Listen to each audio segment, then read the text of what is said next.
L'idée du projet, c'est qu'on est parti d'un bloc de pierre, on est parti d'un ensemble urbain, de la masse qui a construit la ville, et qu'on a creusé, et on l'a creusé par la nature. Et toute l'histoire du projet, c'est ça. Comment la nature, au fur et à mesure du temps, a creusé l'élément qui constitue la ville, la pierre, pour reprendre ses droits et revenir faire un cœur d'îlot qui soit extrêmement végétalisé.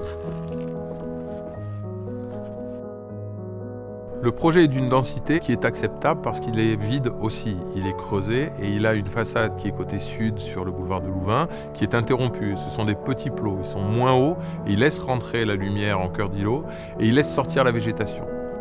Depuis le boulevard, on voit la végétation qui sort des façades et ça l'aère. La densité, elle est acceptable à partir du moment où on a des respirations et ce projet, c'est l'expression des respirations.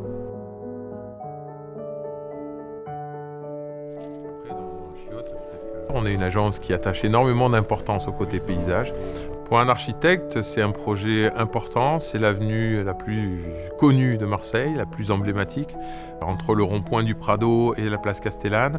En plus, on a la chance de terminer un îlot, puisqu'on est bordé par 3 rues, l'avenue du Prado, l'impasse du Gaz, le boulevard de Louvain. Et pour nous, donc, ça a été très intéressant de travailler sur 3 vocabulaires différents.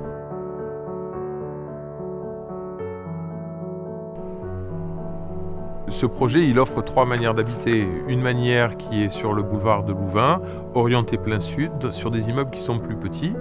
Une manière qui est sur l'impasse du Gaz, avec des jardins qui vont donner sur le cœur d'îlot, orienté sud aussi, mais ce sont des plus petites unités. Et puis habiter sur le Prado, ça veut dire habiter sur l'avenue, extrêmement large, très bien orientée, vers la mer, et puis avec une double façade.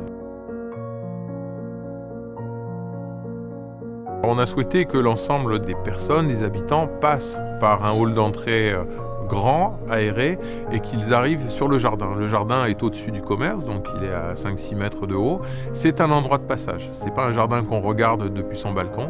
On y passe, on s'y rencontre, on dit bonjour à son voisin, on crée de la relation, là où en ville, on a plutôt tendance à être chacun chez soi. Ça veut dire que le vivre ensemble, on le met en place dans ce projet. On essaye d'éviter l'individualisation, qui est souvent le cas des villes.